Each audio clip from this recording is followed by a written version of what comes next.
अभी तक जो हम लोग पढ़ाई किए वो क्या, देखो यहाँ पर कंस्ट्रक्टिव इंटरफेरेंस एक होता है, दूसरा डिस्ट्रक्टिव इंटरफेरेंस होता है। इसमें डेल्टा एक्स का वैल्यू जो होता है वो एल लैम्डा के बराबर होगा, तो दूसरे में 2n-1 लैम्डा बाई 2 के बराबर होगा। एक में होगा 2n पाई का पार्ट डिफरेंस, दूसरे में क्या हो जाएगा तुम्हारा 2n प्लस 1 इंटू पाई का हो जाएगा, है ना।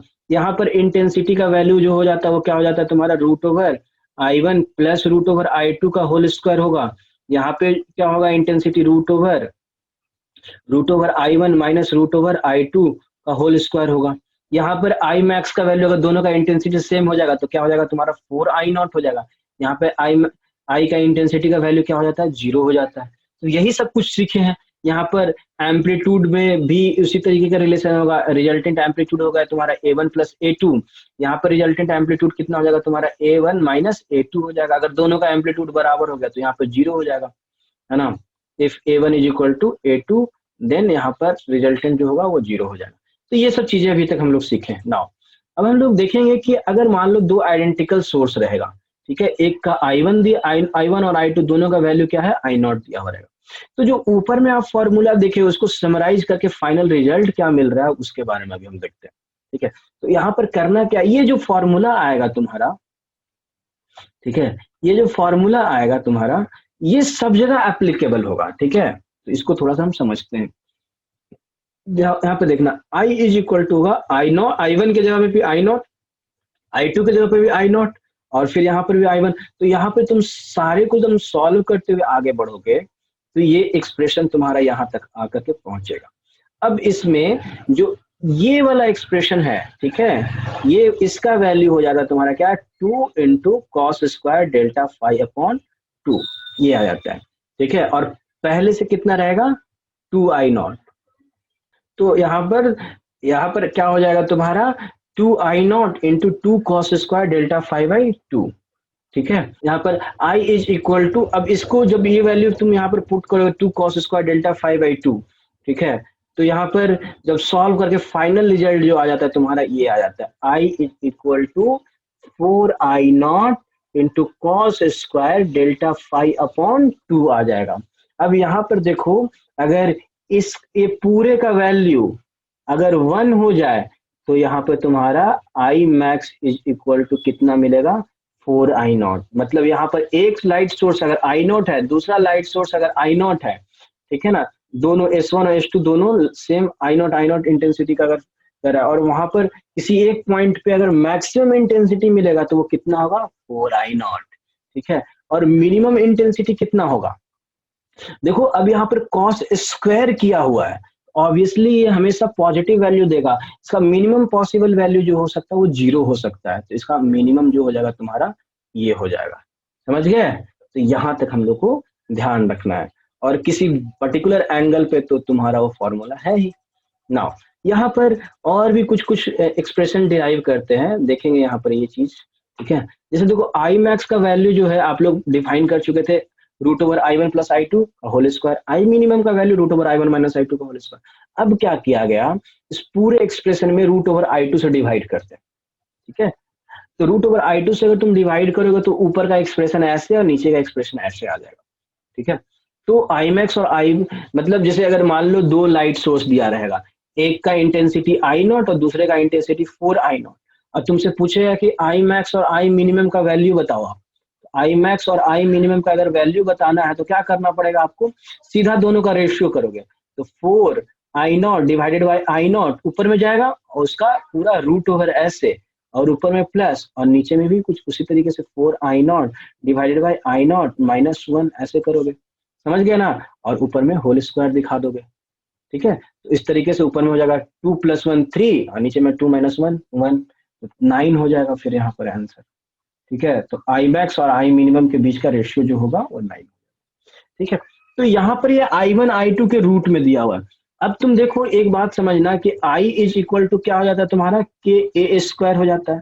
तो जहां जहां I1 दिया वहां पे A स्क्वायर करोगे, तो स्क्वायर करोगे तो ऊपर वाला रूट खत्म होगा। तो एम्पलीट्यूड में अगर रेशियो दिया हुआ रहेगा, जैसे एक का एम्पलीट्यूड अगर 2 दिया रहेगा, दूसरे का एम्पलीट्यूड अगर 4 दिया रहेगा, A1 और दोनों जब इंटरफेयर करेगा तो उसमें मैक्स इंटेंसिटी का रेशियो तुमसे पूछेगा। ठीक है, आई मैक्स और आई मिनिमम का, तो सिंपल क्या करना है, दोनों का रेशियो निकाल लो। तो अगर दोनों का रेशियो A2/A1 अगर कितना आ रहा है 2, तो ऊपर में यहाँ पे 2 + 1 2 - 1 का होल स्क्वायर कर लोगे। इस तरीके से होता है ये फॉर्मूला अप्लाई, ठीक है ना। तो ये सब कुछ कहाँ से डिराइव होता है, मेन सोर्स जो है वो ये फॉर्मूला है, ठीक है, उसी में तुम चेंज करते चले जाओगे।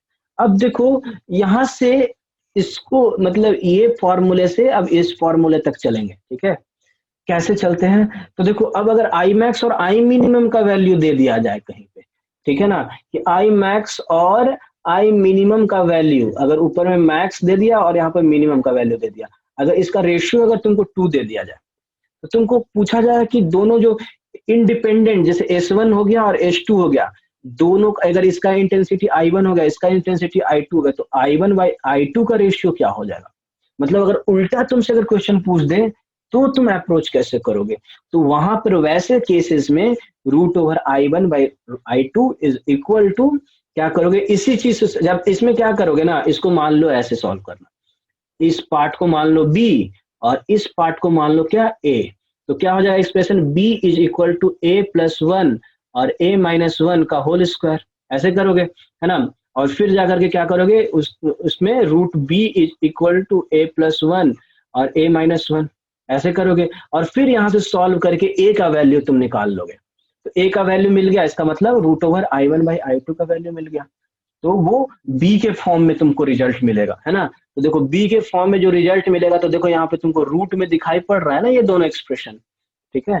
तो आई मैक्स याद रखना क्या है, I max by I minimum +1 divided by I, यहाँ पर याद रहेगा कि यहाँ पर स्क्वायर वगैरह करके नहीं दिया हुआ है, क्योंकि यहाँ पर तुम्हारा रूट है, ठीक है। यहाँ पर अगर यहाँ का रूट तुम अगर हटाओगे, यहाँ का अगर रूट हटाओगे I1/I2 करना होगा, तो फिर यहाँ पे तुमको स्क्वायर करना पड़ेगा, दोनों तरफ स्क्वायर करना पड़ेगा, ठीक है। ये चीज का थोड़ा सा ध्यान रखना। इसको नहीं होता है तो एक बार तुम पूरा माइंड मैप बना लेना, उसको डिराइव कर लेना, और सब कुछ का सोर्स यही है, ठीक है। तो इस पे एक बार काम करोगे माइंड मेकअप करके, तो सब कुछ हो जाएगा। तो ये 3 अभी फॉर्मूला हम लोग डिराइव किए, पहला फॉर्मूला तुम्हारा ये हो जाएगा, दूसरा फॉर्मूला ये हो गया, और तीसरा फॉर्मूला एम्पलीट्यूड में हो गया, और ये चौथा फॉर्मूला हो गया। तो इस तरीके से 4 फॉर्मूला है जिसको आप लोग को माइंड में रखना है। इससे रिलेटेड अगर कोई क्वेश्चन आए तो बना ले। तो अभी क्या करेंगे कि इसी से रिलेटेड क्वेश्चंस कैसे कैसे आते हैं वो देखना है, और देखो बहुत आसान तरीके से हम सारे क्वेश्चंस को सॉल्व कर लेंगे। देखो ये क्वेश्चन है उसी कॉन्सेप्ट बेस पे, the intensity of light coming out from one of the slit in Young double slit experiment is double the intensity from the other slit. ऐसे कर लो, I2 is equal to 2I1, ऐसे कुछ होगा, ठीक है। मतलब दोनों का रेशियो जो होगा I1/I2 अगर मान लिए, ठीक है, किसी को भी तुम I1 मान सकते हो, किसी को भी तुम I2 मान सकते हो, तो ऑब्वियसली दोनों का जो रेशियो होगा वो कितना हो जाएगा, 2 के बराबर हो जाएगा। तो तुमसे पूछा find the ratio of maximum intensity to minimum intensity in the interference fringe pattern, ठीक है। तो मैक्सिमम इंटेंसिटी और मिनिमम इंटेंसिटी का तुमको रेशियो दिखाने के लिए बोल रहा है, तो ऊपर में √2 + 1 √2 - 1 का होल स्क्वायर, बाकी सॉल्व करके तुम आंसर निकाल दो, ठीक है ना। इस तरीके से है। नाउ ये एक इंपॉर्टेंट क्वेश्चन है तुम्हारे लिए, ठीक है, इसको थोड़ा सा कॉन्सेप्चुअली इसको समझने का जरूरत है, ठीक है।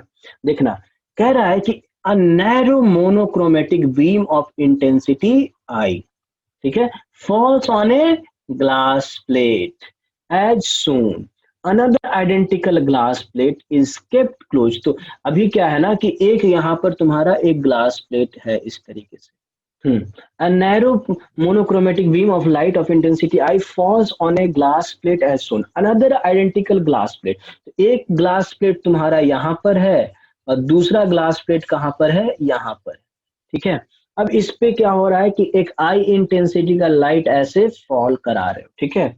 अब each glass plate reflect 25% of incident light, तो रिफ्लेक्ट कितना करेगा, 25% वो रिफ्लेक्ट करेगा, समझ गए।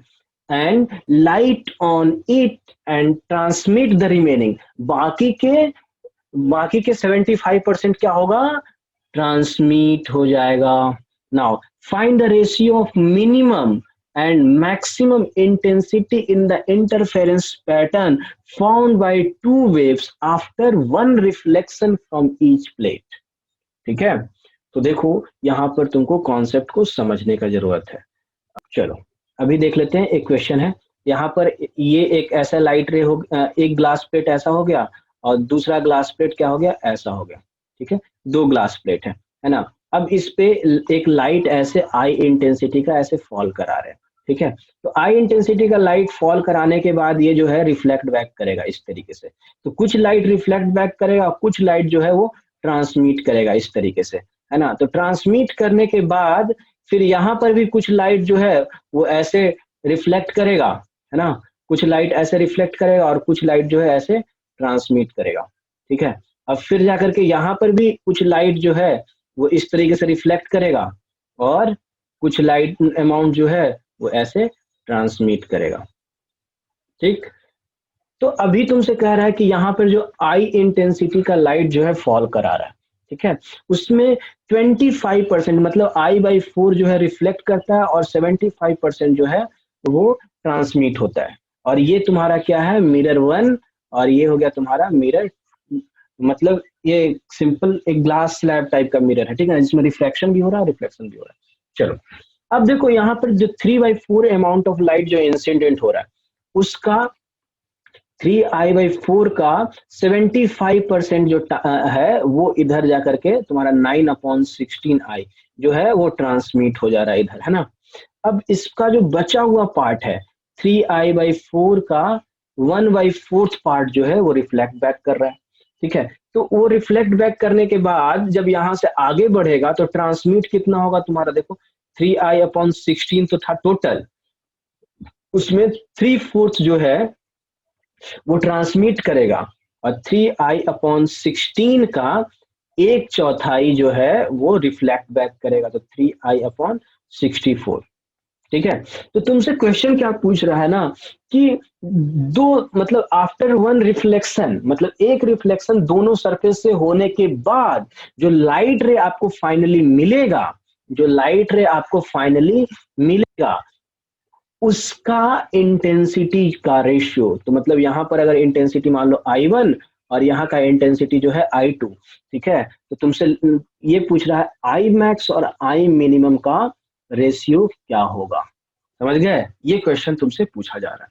अब इस क्वेश्चन को सॉल्व कैसे करेंगे उसको हम लोग समझते हैं। तो देखो यहाँ पर I1 का वैल्यू तुम्हारे पास कितना है, तो I1 का वैल्यू तुम्हारे पास कितना हो गया, I/4 हो गया। I2 का वैल्यू कितना हो गया तुम्हारे पास, I2 का वैल्यू हो जाएगा तुम्हारा 9/64I। ठीक है, ये हो गया।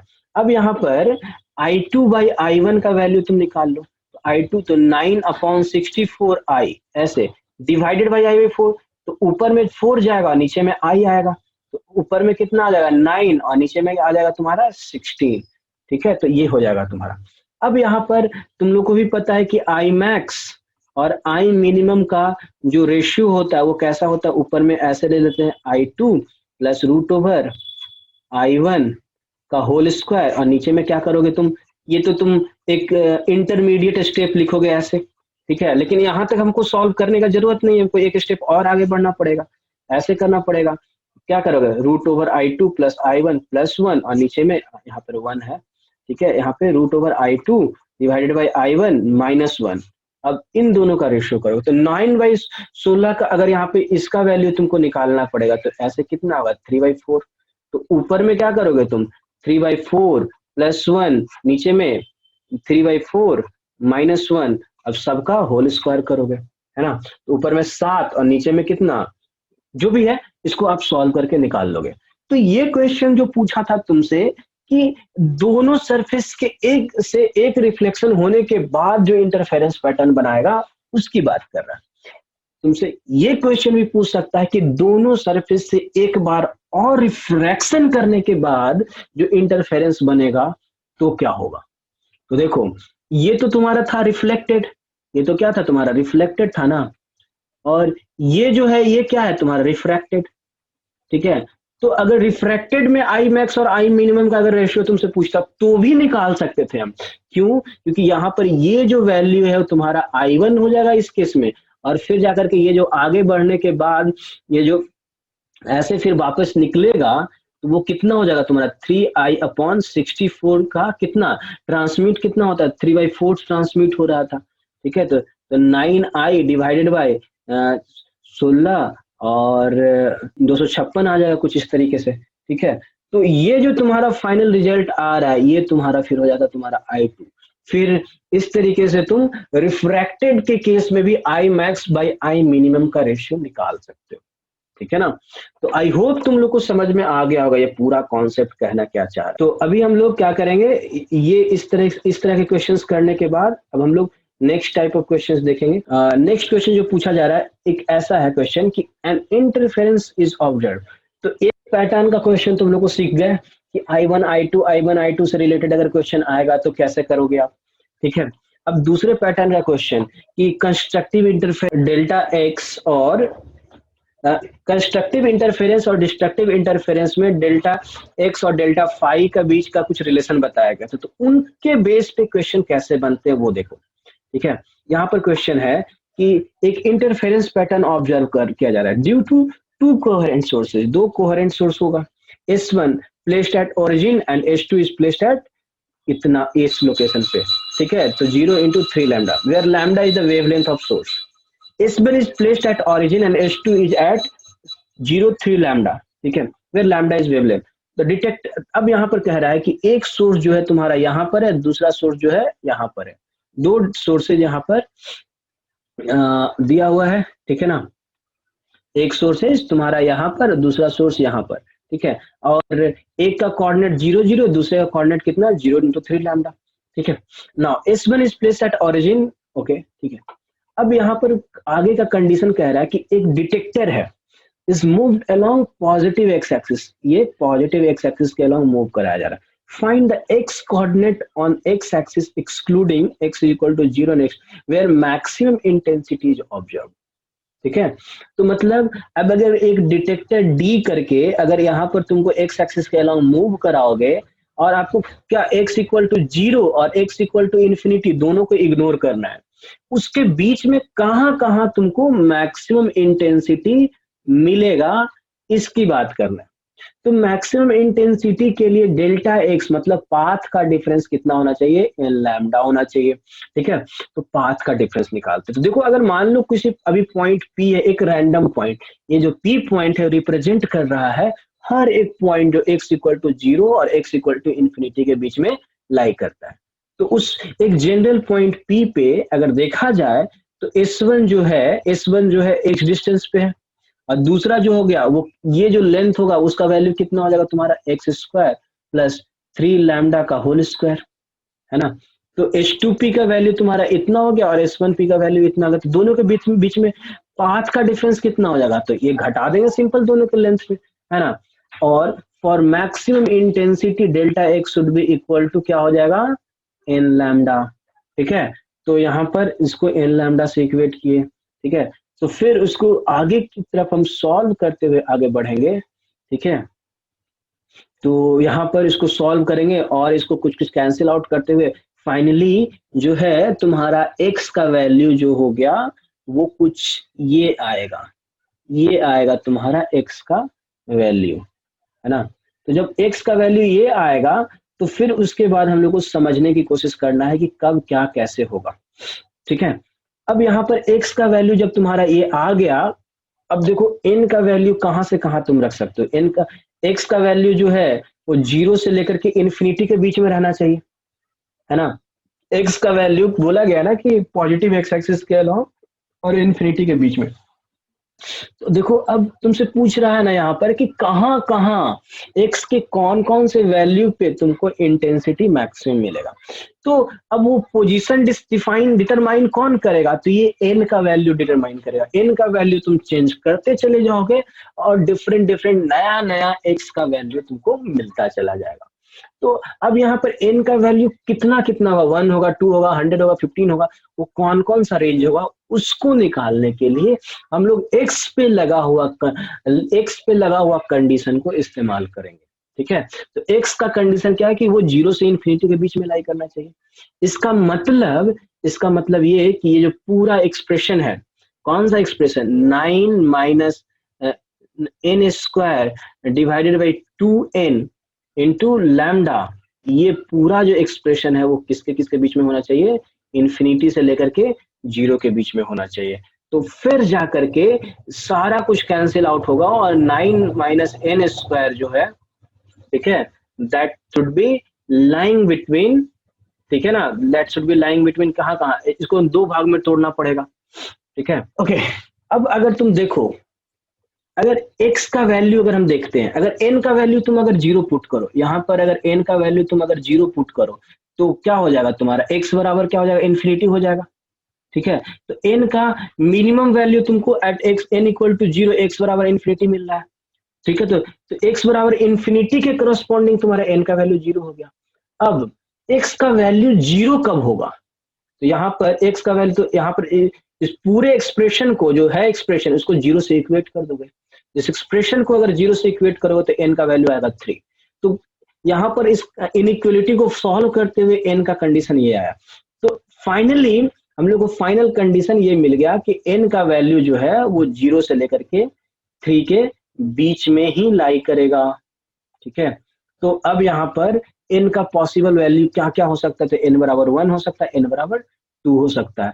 तो फिर जो x का वैल्यू है उसमें n का वैल्यू तुम एक बार 1 पुट करोगे और एक बार n का वैल्यू 2 पुट करोगे, तुमको x का 2 वैल्यू मिलेगा, एक 4 लैम्डा, एक 5 लैम्डा बाई 4। तो ये अब देखो यहाँ पर ऑरिजिन है x बराबर 0 और इस लाइन के अलोंग तुमसे निकालने के लिए बोल रहा है। तो एक डिस्टेंस आ रहा है तुम्हारा क्या 5 लैम्डा बाई 4 और दूसरा डिस्टेंस आ रहा है 4 लैम्डा, तो कौन बड़ा है, तो ऑब्वियसली 4 लैम्डा बड़ा है और ये छोटा है, तो पहले कौन मिलेगा, तो पहले तुमको ये मिलेगा और उसके बाद जाकर के 4 लैम्डा मिलेगा, ठीक है। तो तुम्हारा ये हो जाएगा फर्स्ट मैक्सिमम और ये हो जाएगा तुम्हारा सेकंड मैक्सिमम, समझ गए। तो ये कॉन्सेप्ट था। चलो अब हम लोग नेक्स्ट क्वेश्चन देखेंगे, ये वाला, कि अगर अब देखो इसमें भी क्या है ना कि कुछ ज्यादा डिफरेंस नहीं है, सेम क्वेश्चन है, ठीक है। 2 पॉइंट सोर्सेज S1 S2 दिया हुआ, रेडिएट कर रहा है क्या wave in the same frequency and are excited with the same oscillator, ठीक है। They are also in same phase with each other, S1 in placed at origin and S2 is placed at 0,4, ठीक है। यहाँ पर दो source है S1 और S2, दोनों के बीच में डिस्टेंस कितना है 4। अब फिर से यहाँ पर एक डिटेक्टर को मूव कराया जा रहा है एक्स एक्सिस की तरफ और तुमसे पूछा find the point of maximum received intensity of if detector is move along x axis. तो फिर क्या कर लेना, एक जनरल पॉइंट पी ले लेना। अब वो एक्स डिस्टेंस पे इधर होगा तो ये डिस्टेंस तुम्हारा root over x square plus 4 square हो जाएगा। तो पाथ डिफरेंस का वैल्यू तुम घटा दो, that should be equal to l lambda, और यहाँ पर लैम्डा का वैल्यू दिया है 1, ठीक है। तो यहाँ पर मैक्सिमम इंटेंसिटी, हाँ तो मैक्सिमम इंटेंसिटी केस का क्या होता है, delta x should be equal to n lambda, और लैम्डा का वैल्यू कितना दिया है 1, ठीक है ना। तो फिर यहाँ पर क्या करोगे, ये कंडीशन आ गया लैम्डा की जगह 1 पुट करने के बाद। तो फिर इसको जब सॉल्व करोगे तो तुम्हारा रिजल्ट आ जाएगा x is equal to 16 minus n square upon 2n। अब यहाँ पर उसी तरीके से जब तुम्हारा यहाँ पर कंडीशन आया क्या कि x is equal to 16 minus n square divided by 2n, तो देखो अगर n का वैल्यू तुम 0 पुट करोगे तो x बराबर इन्फिनिटी आ जाएगा, है ना। अब x बराबर 0 अगर तुम पुट करोगे तो 16 minus n square should be equal to 0। तो यहाँ पर n square is equal to 4 आ जाएगा। अब x का वैल्यू कहाँ से कहाँ तक लाई करना है, यहाँ पे 0 टू इन्फिनिटी लाई करना है। तो n का वैल्यू कहाँ से कहाँ, तो 0 से लेकर के इन्फिनिटी, सॉरी n का वैल्यू 0 से लेकर के 4 तक लाई करेगा, ठीक है। तो इसी तरीके से यहाँ पर n का वैल्यू कहाँ से कहाँ लाई करेगा, 0 से 4। तो अब जो एक्सप्रेशन आया है तुम्हारा x का एक्सप्रेशन क्या हुआ, 16 minus n square divided by 2n, है ना। उसमें तुम n का वैल्यू 1, 2, 3 सब पुट करते जाओ, आंसर तुमको मिलता जाएगा, ठीक है। अब यहाँ पर एक चीज है कि n का जो सबसे बड़ा वैल्यू होगा, n का जो सबसे बड़े वैल्यू पे यहाँ पर x का सबसे मिनिमम वैल्यू आएगा। तो यह फर्स्ट मैक्सिमा, ये सेकंड मैक्सिमा, ये थर्ड मैक्सिमा, उल्टा चलेगा, समझ गए। अब आ जाता है हमारा यंग डबल स्लिट एक्सपेरिमेंट, ठीक है। तो ये सबसे इंपॉर्टेंट पार्ट होगा, है ना। तो यंग डबल स्लिट एक्सपेरिमेंट क्या होता है, ठीक है। तो यंग एक साइंटिस्ट है, ठीक है, वो दो कोहेरेंट सोर्स मतलब जिसमें मतलब अगर एक S1 हो गया और दूसरा S2 हो गया, S1 और S2, ठीक है, तो दोनों का अगर इंटेंसिटी मतलब दोनों का like phase difference delta phi जो होना चाहिए वो क्या होना चाहिए, कांस्टेंट होना चाहिए। दोनों के बीच में फेज डिफरेंस अगर कांस्टेंट रहेगा तो उस लाइट को क्या कहते हैं, कोहेरेंट सोर्स। तो उनके बीच में इंटरफेरेंस बताया गया, ठीक है। तो two sources of light are said to be coherent if they have same wavelength, same frequency and in same phase और हैविंग कांस्टेंट फेज डिफरेंस। कौन क्या क्या कंडीशन लगाया, same wavelength, same frequency and in same phase और having constant phase difference.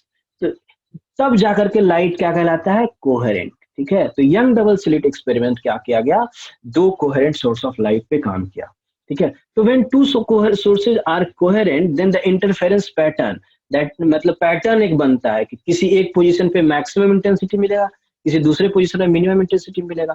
तो जो भी एक बार पैटर्न मिलेगा वो does not change with time, वो हमेशा मतलब कि कुछ देर तक, जितने देर तक आप बना रहे होगे उतने देर तक वो कांस्टेंट उसी तरीके से रहेगा।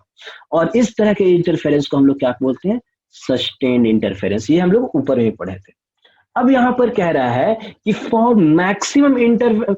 For clear interference pattern the intensity of to sources must be same.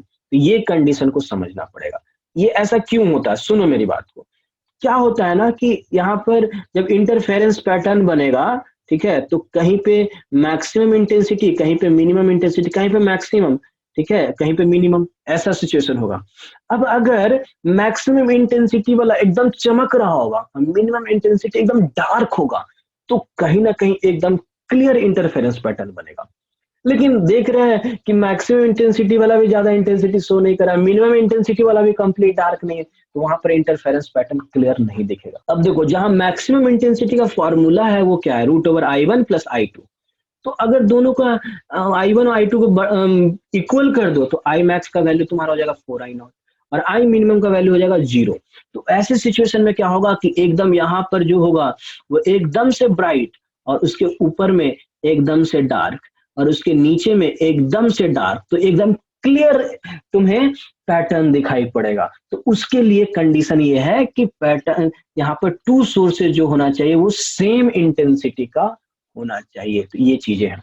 अब कोहेरेंट सोर्सेज पे यहाँ पे थोड़ा सा एक कुछ पैटर्न बनाया गया कि देखो कोहेरेंट सोर्स हम लोग बनाते कैसे हैं, ठीक है। तो कोहेरेंट सोर्स, अब यहाँ पर बहुत सारे कंडीशन लगा दिया गया ना कि फेज डिफरेंस सेम होना चाहिए, फ्रीक्वेंसी सेम होना चाहिए, तो इतना सारा वेवलेंथ सेम होना चाहिए। तो सब कुछ को मिलाने के लिए एक सबसे बेस्ट तरीका लगाया गया। एक सिंगल सोर्स ऑफ लाइट लो आप, यहां से जब लाइट आगे ट्रेवल करेगा, ठीक है, तो अब यहाँ पर एक ओपेक, यहाँ पर क्या रहेगा, एक ओपेक कार्डबोर्ड लगा दो, तो और उसमें एक छोटा सा होल क्रिएट कर दो। तो उससे जब लाइट जब ट्रैवल करके आगे बढ़ेगा तो वो भी यहाँ पर, जैसे ये भी तो एक वेव फ्रंट का पार्ट होगा ना, ऐसे एक वेव फ्रंट होगा उसका एक पार्ट होगा, तो ये भी अपने आप में जो पॉइंट है वो एक लाइट का सोर्स। अब वहां से जब लाइट ट्रैवल करेगा तो एक लाइट जो है इस डायरेक्शन में जाएगा, दूसरा लाइट इस डायरेक्शन में जाएगा। तो वो दोनों जब ट्रैवल करते हुए यहाँ पे पहुंचेगा, इस पॉइंट पे और इस पॉइंट पे, तो अब S1 और S2 लोकेशन में पहुंचेगा तो उस वो पॉइंट S1 और S2 पॉइंट भी अपने आप में एक लाइट सोर्स बनेगा, ठीक है। तो देखो ये जो अब यहाँ पर ये जो ओपेक सब ये जो कार्डबोर्ड था उसमें दो होल जनरेटेड था, S1 और S2, दोनों से जो लाइट निकलेगा वो जो दोनों लाइट होगा वो एक कोहेरेंट सोर्स होगा। क्यों? क्योंकि देखो दोनों कोहेरेंट सोर्सेज, दोनों जो सोर्स है वो S1 और S2 कहां से आया, S से आया, और S मतलब यहां से सिंगल सोर्स से आया, ठीक है ना। तो अब एक ही सोर्स से आया तो दोनों का फ्रीक्वेंसी सेम, दोनों का वेवलेंथ सेम और दोनों के बीच का फेज डिफरेंस भी हमेशा सेम रहेगा। तो इसलिए जो भी पैटर्न बनेगा वो एक सस्टेन्ड इंटरफेरेंस बनेगा। अब यहाँ पर देखेंगे कि यहाँ पर एक्सपेरिमेंटल सेटअप कैसा होता है, ठीक है। जैसे अगर मान लो यहाँ पर एक सोर्स ऑफ लाइट है, यहाँ पर एक कॉन्वेक्स लेंस लगा दोगे तो इससे क्या होगा कि लाइट जो होगा वो पैरेलल बीम ऑफ लाइट ऐसे फॉल करेगा। दो स्लिट है, एक ऊपर में लगा लिया S1 और नीचे में लगा लिया S2, ठीक है ना।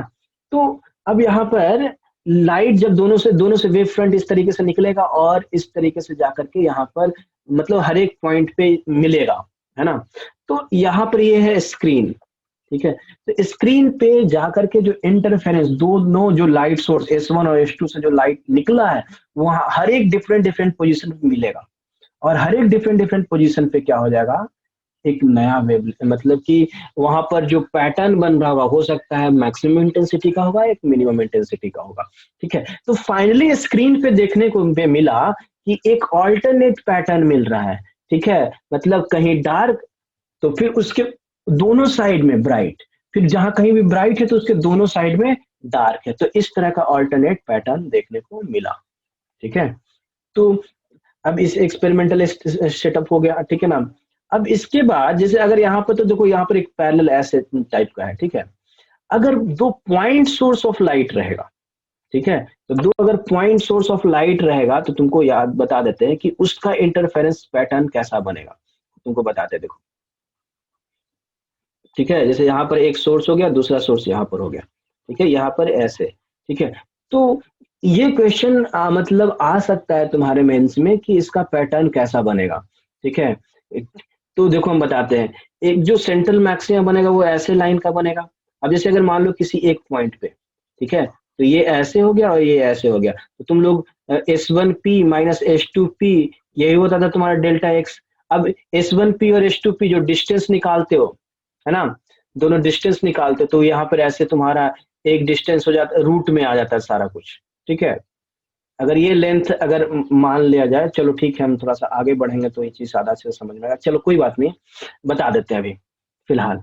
ठीक है, तो यहाँ पर जो ये जो इक्वेशन आ रहा है ना, is equal to n lambda, या फिर जो भी होगा वो बाद में देखा जाएगा। ठीक है, तो ये जो एक्सप्रेशन आएगा वो क्वाड्रेटिक टाइप का इक्वेशन रहेगा। ठीक है, और इसका जो ग्राफ बनेगा ना, मतलब इसका लोकस जो बनेगा वो हाइपरबोलिक रहेगा। ठीक है, तो अभी फिलहाल के लिए, अब थोड़ा जब आगे बढ़ोगे ना तो हम और आगे अच्छे से एक्सप्लेन करेंगे। ठीक है, लेकिन इतना अभी समझ लो कि ये जो बनेगा वो कैसा बनेगा, हाइपरबोलिक बनेगा। ठीक है, तो ये चीज ध्यान रखना। ठीक है, अब दूसरा चीज ये है कि नोट में यहाँ पर लिखा हुआ एक बहुत इंपॉर्टेंट कॉन्सेप्ट लिखा हुआ कि लाइट शुड बी मोनोक्रोमेटिक, मतलब it should be both light should be of single colour. ठीक है, तो ऐसा किस लिए, in Young double slit experiment a monochromatic beam of light is incident on मतलब on two slits S1 and S2 and the fringe pattern of dark and bright fringe are obtained on the screen placed in front of it. ठीक है, slit width and the separation are of the order of wavelength। तो दो condition यहाँ पर बहुत important दिया हुआ है। ठीक है, पहला चीज कि दोनों जो S1 और S2 सोर्स हो वो दोनों सेम वेवलेंथ, मतलब कि same colour of light use होना चाहिए। ठीक है, अगर एक रेड है तो दूसरा भी रेड, एक वायलेट है तो दूसरा भी वायलेट। ठीक है ना, एक चीज तो ये हो गया। तो तुम्हारे माइंड में एक क्वेश्चन आएगा कि अगर मान लिया जाए कि अगर मोनोक्रोमेटिक लाइट को हटा करके अगर व्हाइट लाइट अगर यूज करेंगे तो क्या इफेक्ट दिखेगा, क्या इंटरफेरेंस पैटर्न बनेगा या फिर क्या बनेगा। ठीक है, तो अभी ये क्वेश्चन माइंड में तुम्हारे डाल देते हैं, इसका सॉल्यूशन हम अभी थोड़ा और आगे बढ़ेंगे तब सीखेंगे तो ज्यादा अच्छे से समझ में आएगा। ठीक है, और एक कंडीशन और है कि स्लिट का वेट, तो जैसे ये S1 जो हुआ ना यहाँ पर और S2 जो हुआ ना यहाँ पर, S1 ये है और S2 ये है। ठीक है, तो ये जो स्लिट का जो वेट होना चाहिए और separation, width and separation are of the order of wavelength of incident। तो जो लाइट इस पे इंसिडेंट हो रहा है उसका कुछ वेवलेंथ होगा। ठीक है, तो इसका वेट और इनके बीच का सेपरेशन वो जो होना चाहिए वो वेवलेंथ के ऑर्डर का होना चाहिए, मतलब उसके कंपैरेबल होना चाहिए। ठीक है, तो ये चीजें हो गई। नाउ अब हम लोग पूरा एक्सपेरिमेंटल सेटअप नेक्स्ट क्लास में करते हैं। ठीक है, और फिर जाकर के आपका नेक्स्ट क्लास में जाकर के पूरा डिफरेंट डिफरेंट तरह के सिचुएशंस देखा जाएगा।